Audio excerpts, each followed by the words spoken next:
আমরা বাঙালি মানুষ একটু ডিসকাউন্ট পাইলে সেখান থেকে ভিড়ই সরে না। এটা হচ্ছে শাহরালা বাজারে অটো স্ট্যান্ড। এখানে প্রচুর পরিমাণে ভিড় আছে। উপর থেকে দেখলাম খুব সুন্দর লাগতেছে। আমরা আবার দোতলা দিয়ে হাইটে যাইতেছি, কারণ আমাদের কারেন্ট বিল কাগজ দেওয়ার বাকি ছিল। কারেন্ট বিলের কাগজটা দিয়ে আসলাম। এটা হচ্ছে আমাদের বাজারের সবজি মার্কেট। তো এখানে মাংস কষাইয়ের দোকান আছে কয়েকটা, আর সবজি মার্কেট। আর এই তো হয়েছে ব্রয়লার।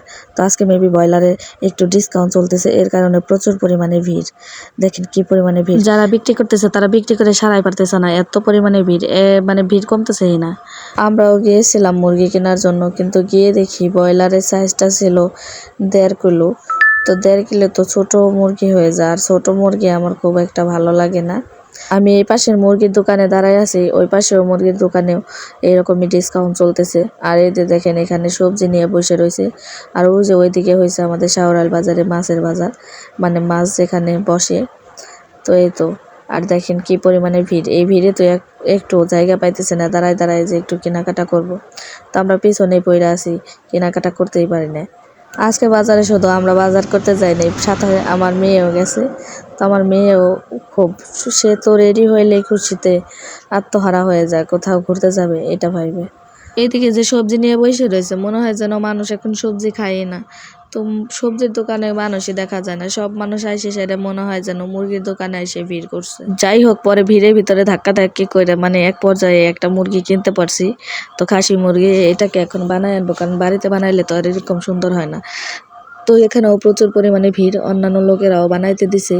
তো আমরা দাঁড়ায় দাঁড়ায় দেখতেছি, কারণ আমাদেরটা এখনো ধরে নাই। আমাদেরটা 3 জনে মিলে হাতে হাতে কাজ করতেছে, তবুও সাইডে সারা পারতেছে না। খাসি মুরগির প্রাইসটাও আগের তুলনায় একটু কম আছে। মুরগি কেনার পর আবার এখানে 20 টাকা দিয়ে বানায় দেওয়ার জন্য দিতে হয়। তো এখানে 20 টাকা করে এক একটা মুরগি বানায় দিতেছে।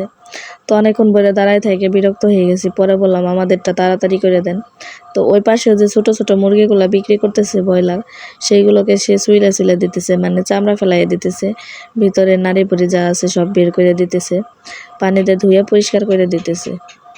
ওই দোকানে ভিড় তেমন একটা নাই, তারপরও ওই দোকানে মানুষ এত যায় না। সব লাগে যেন এই দোকানে এসে ভিড় করছে। প্রাইস কিন্তু দুটোটাই একই। তো এই তো আমাদের মুরগিও কাটা শেষ। আর ওইদিকে হয়েছে আকাশটা মেঘলা মেঘলা হয়ে আছে, ভাবতেছি যে বাড়ি যাইতে পারলে বাসি। তো এই তো এখন দেখেন কি পরিমাণে ভিড়। তো মুরগি কাটা শেষ, ভাবছিলাম আমাদেরটা, পরে দেখি আমাদের না, অন্য কারো। আর এদিকে আমার ছেলে শুধু টানতেছে, মা আসো আসো। কারণ ছোট মানুষ কতক্ষণ দাঁড়ায় থাকবো, ও তো বিরক্ত হইবেই। ওর তো আর ওই রকম জ্ঞান হয়ে সারে নাই যে আমাদের জিনিস আমাদের। ইয়ে দেখেন ব্রয়লারের সাইজটা কত ছোট।